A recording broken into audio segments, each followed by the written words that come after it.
Agent Gomez is in the DorkLair. Welcome to another DorkLair action figure review. Today I'm taking a look at the Mezco 112 Collective Agent Gomez. Now this is the Agent Edition, and this is also the version that came with a comic. This is the version that just shipped out. It's currently July, and this was also a Toy Fair exclusive. It was exclusive to press, and then there were a few available online, so there's a limited amount of that Toy Fair version. But this one is essentially the exact same figure. It does have a few extra accessories which were not advertised with it when it went up for sale. The backpack, scarf, and hoverboard that also come with the Street Edition. That is the San Diego Comic-Con one that is in hands now, but hasn't shipped. The ones that people pre-ordered online have not shipped for that one yet. But this is in hand now, and this is an incredible figure. I did not get the Toy Fair one, so I did have to wait for this one to come, and I am super stoked at how good this figure is. You know, I had seen reviews back then, and I could tell this was a special figure. It's something that Mezco clearly put a ton of heart and soul into. They really love this character that they have. It comes with a comic book that gives you some of his story. Gomez is basically a secret agent, intergalactic character. He's supposedly a roach, I guess. He comes with a few different heads that look like a few different sort of different levels of insectness. But yeah, so this dude is awesome. And let's take a look at the packaging. And so here's a look at the packaging. This is a very unique box compared to the rest because it has an odd shape. It's not shaped like any of the other boxes. It's actually one of the most unique packages that they have because they are so consistent since, say, like the tins like Popeye or the exclusive Captain America, but it's that shape because it needs to accommodate this comic book that is roughly that exact same shape. So that's why it's a little bit of a taller kind of look to it. And so on the front here, there's no like glossy finish parts aside from the sticker that has that shine to it, which I kind of miss. I wish it had that. Like I kind of thought maybe going into it that maybe this Gomez on the front would be sort of shiny, but not too bad otherwise. And so you got this on the side, and here's a look at the back with all the accessories. And this was on display, and pictures of this were going around during San Diego Comic-Con, and people started to realize, oh, this thing's going to come with the hoverboard, I guess. And sure enough, it does. And then you got this side here. And just for a size comparison, if you want to see how it compares to the standard Mezco boxes, here is a regular exclusive box, so it's much taller than that. It is the same width, so if I actually put it on top of that, you'll see they're the same width that way, and then they're the same width going this way as well.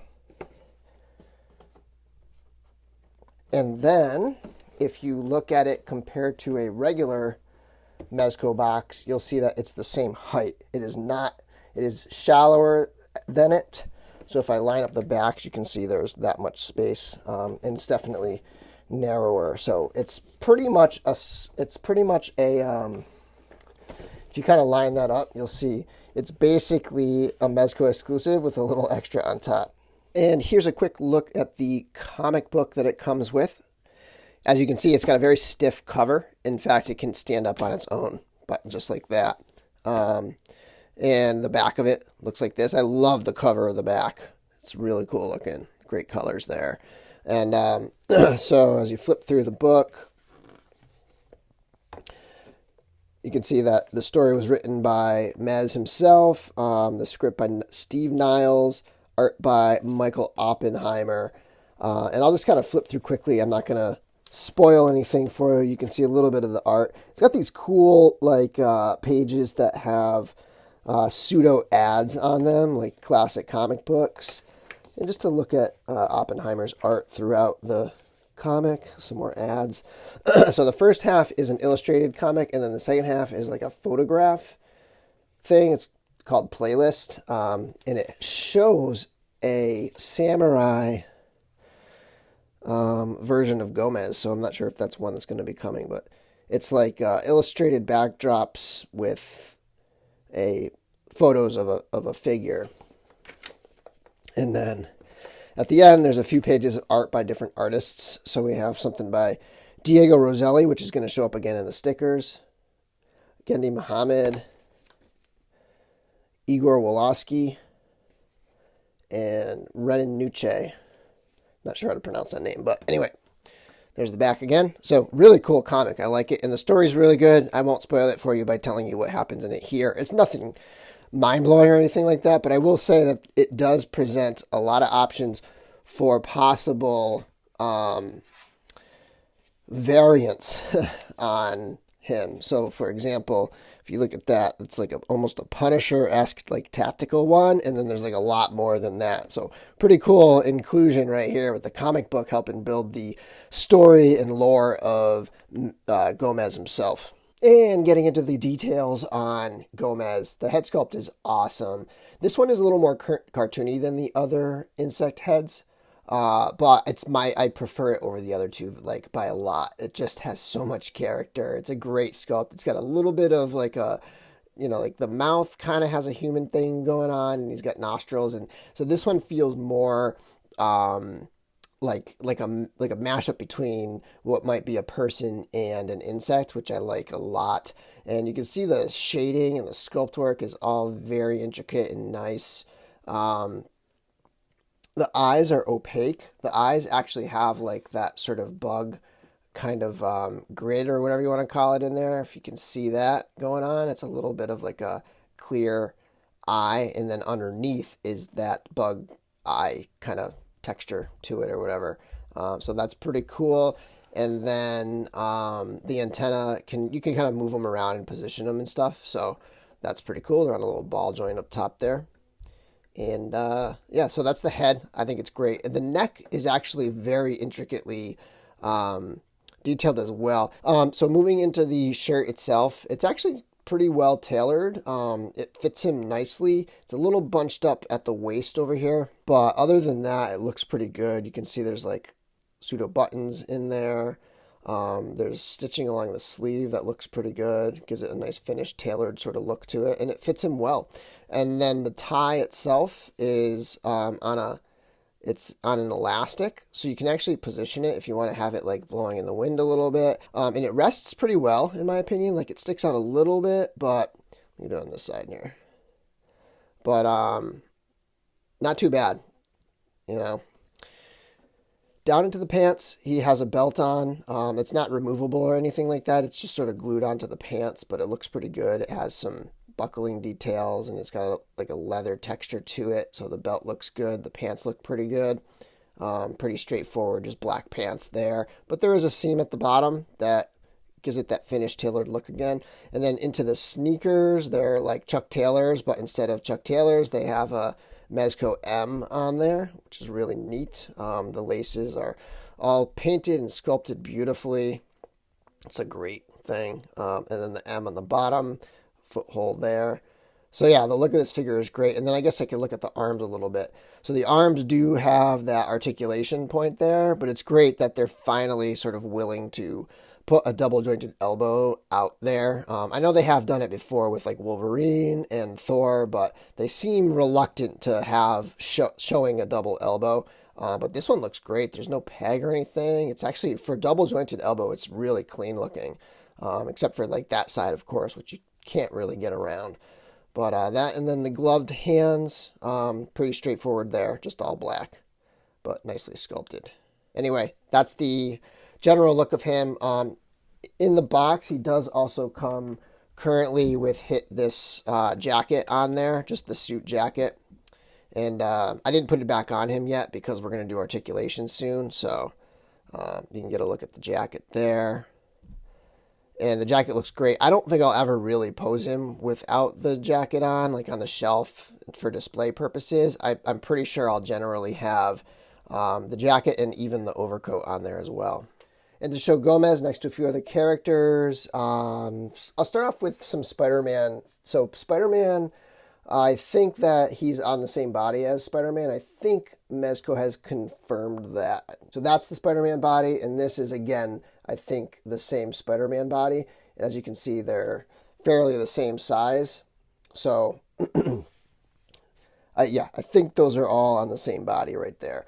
And to see the other Spider-Man body, the movie version, here he is with the Homecoming. It was a lot smaller than that. And in a second, I'll try to pop that head on so you can see how that looks. And then just a couple other lines. So here's a ninja from the Articulated Icons, and then here's an elf from the Four Horsemen Mythic Legions. And here's how he looks with the Peter Parker head, and obviously you'd have to pose him with the jacket on, and you'd have to sort of hide that neck, but I think it sits a little high with this neck, and I really wish I could get that neck out so I could give it a shot, but I can't. I just don't have the time to really put into trying to do that right now. Okay, I don't even know where to begin with accessories because he comes with so much stuff. But anyway, we're going to start with the heads. First off, we have the sort of like, it's the same type of insect kind of thing as his straight and normal head, but it's just so much more detailed. It just feels so much more realistic, and you can see there's so many like little nooks and crannies, and it's just a lot less cartoony than the other one, but it's roughly the same type of head, just way more detailed. Really cool there. And then the next one is, we're getting even further down the insect line, and this one is just like, this one feels like a real roach or like an ant or something like that, and you can get a look at that one. And then finally, something totally different, he comes with a black skull. And it's pretty big. It's like totally oversized on his body, but I think that's kind of on purpose. It's supposed to be just like kind of crazy, almost like he's putting this on top of his face, like a mask or something like that. But pretty cool black skull right there. Pretty cool options. Okay, in addition to the two fists, he comes with these two gripping hands. He comes with two open hands, action pose hands. And then there's a series of hands that both hands are different. So this one is a trigger finger for, I think, probably for the sniper rifle. And then this one definitely fits the little pea shooter. This one holds the grenade canister. And then this is another different kind of, this actually might be the one, now that I think of it, that fits the pea shooter. But another different type of hand for pistol holding. This one will cradle the rifle, and then this one is just a pointing finger. And then we have, boom, middle finger, and we have like a 2-finger sort of like, you know, karate move type thing. So that's, I think I count a total of 14 sets of hands. Comes with these 2 grenade canisters, 2 of those. They're very big, and they do fit perfectly in that hand, which is nice. I think I had it posed in this in the opening shot, but they fit in this hand very well. So that hand is definitely made specifically for that. Comes with this sword and sheath, almost like a sort of very stylized katana or something. It's got a very shiny black blade and then a sculpted handle there. Pretty cool. There's a little bit of dry brushing, I think, on the sheath itself, and then it's got a strap to go over his shoulders. This buckle actually works. You can see right there. Pretty neat. It almost looks like it's adjustable, but I don't think it is. Like the strap there, those things, I don't think those adjust. I think it's just for looks. Comes with this sniper rifle, and this thing actually disassembles, so you can like pull all the little pieces off and then store it in the Boombox gun case thing, which I'll show you in a minute. So that's pretty cool, nicely sculpted, a few different sort of paint applications or at least finishes on there. Some parts are shiny, some parts are not. And then you have a gunmetal silencer, and it does have an extra silencer right there. And if you're wondering, the silencer does not fit on the pea shooter, which I have here. And this is my favorite. I actually like this more than the sniper rifle. The sniper rifle is cool, but this thing has just got so much character. It feels alien, it feels bug-like. It's got a nice wooden handle. And the other thing I forgot to mention is that it does have an extra magazine for the sniper rifle. But yeah, so here's the little pea shooter. And then it does come with a couple blast effects. So we've got this one, which is my preferred look on the pea shooter. I think that looks great. I think I had that on my cover art this week. And then it comes with this one bullet firing kind of thing. That I feel is like the sniper bullet right there. And it comes with a hoverboard. and it's magnetized, so it'll stick right to his feet just like that. Pretty cool there. And the feet and the board both have magnets, and other magnetic things can stick to it. So like I tried the SpiderMan Mafex figure that has a set of magnetized hands and feet, and they do stick to the magnetic board. So according to the story, those are not just it's not just a hoverboard, it's a speaker board. So this thing blasts music out of these two speakers, and that's what allows him to hover. So kind of clever there. But there's some nice weathering and panel lining going on underneath there. And then you have this blue and black checker pattern over the top of the board. So pretty cool. And it comes with this backpack. This is the second thing that he comes with that the Toy Fair version did not come with. But if you're getting the Street Gomez, you'll also get this backpack as well as the hoverboard and the scarf. But the backpack has a Velcro piece here, and it latches, and then you can open it up. And I can confirm that you can fit a Mezco inside. This is the white one that came packaged in the box as like swag with the figure. But yeah, you can fit him in there, and you can get that second arm in there if you really want to squeeze them in. Here's how the backpack looks on Gomez. I think it fits well. Looks pretty good. The other thing you can do with the backpack is it has this strap here, and I believe the best option for that is to slap the board right on there. So that's a pretty cool look too. Have that hoverboard on his back there. And these pockets don't function per se. Like they have flaps that don't work, but there is a little bit of gap, and they are actual pockets. So if you want to like have something sticking out of one, you can do that too. And it comes with this Boombox with these flip up handle on the top here. You can see some detailed buttons up there, and back of it's pretty plain. I might throw the stickers on the back.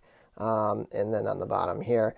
And then when you open this thing up, you can see that it stores the broken down sniper rifle. And the sniper rifle, like, as you can see here, like, you can just use it as this gun. And I was actually wrong about the other suppressor, because the suppressor is built into this long piece right here. So that other suppressor is actually a different version of suppressor that you can stick onto this over here, or on the end, and have it be like a smaller rifle. But it's pretty cool. It breaks down like that. It even allows you to store both of the magazines in there too. Like there's enough depth where they're both in there.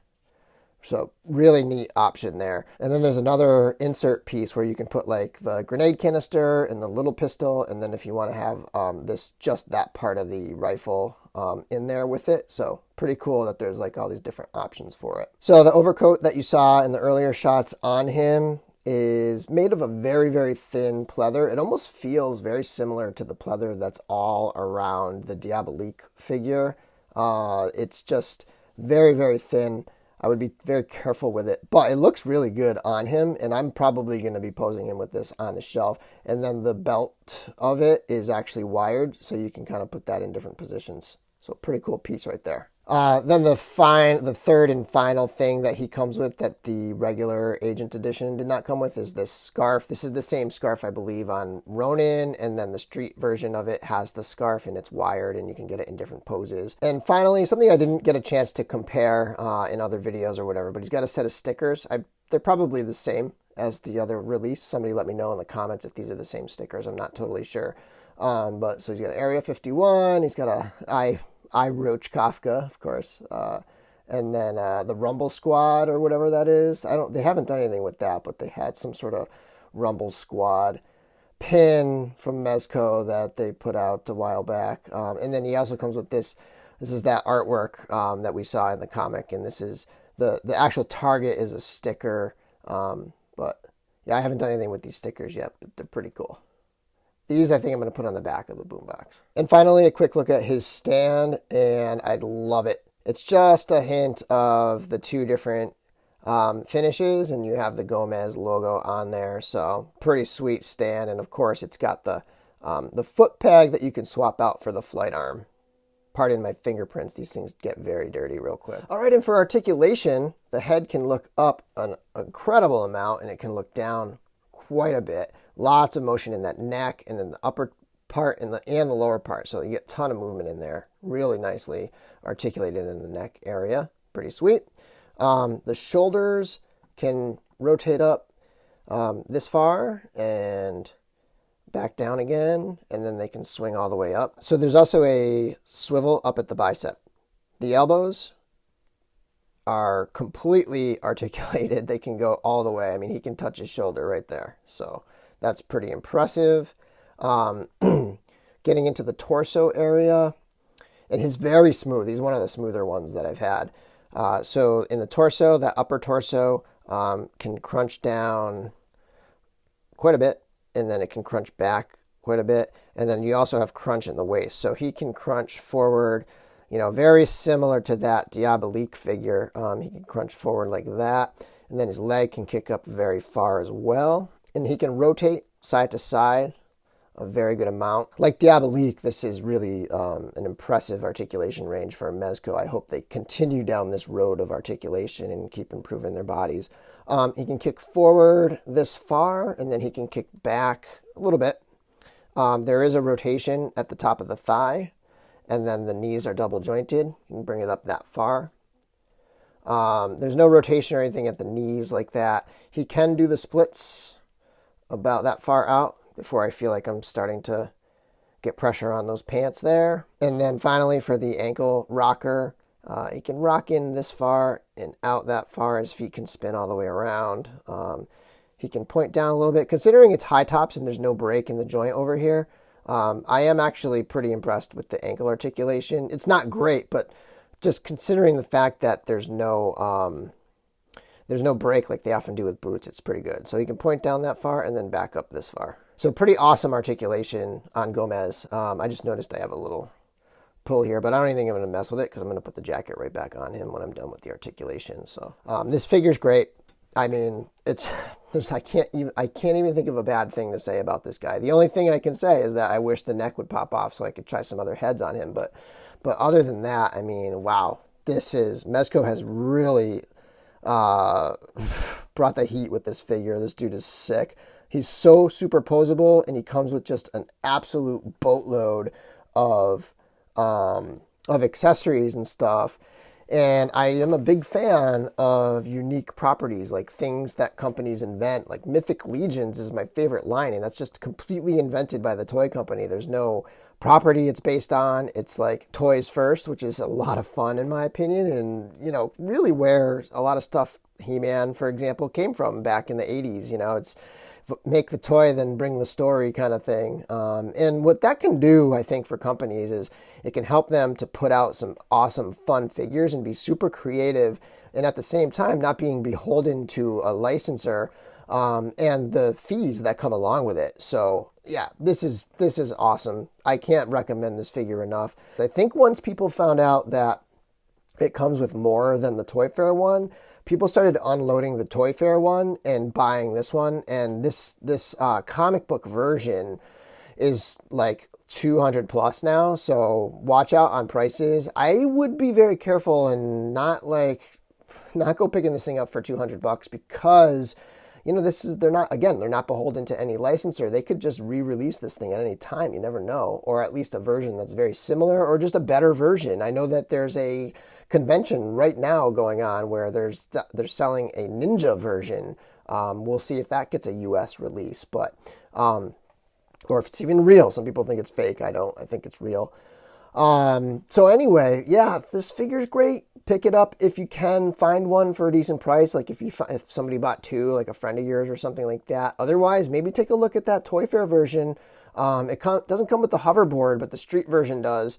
And that's what I would be doing. I mean, I saw somebody selling the Toy Fair version for $120 on the Facebook groups the other day. So, that one's a great option if you can live without the hoverboard and backpack, or if you're getting the street version and you're getting those accessories anyway. So thanks for watching my video. I just want to mention that the channel's going to go quiet for a couple weeks because I have some things going on this summer that are going to keep me super busy. And for a couple weeks, you might see like just one video over the course of like 2 weeks. We'll see what I can do before my busy time really starts. And I just want to thank you for watching. Be sure to subscribe. Check out my Instagram at DorkLair. And until next time, May the force be with you.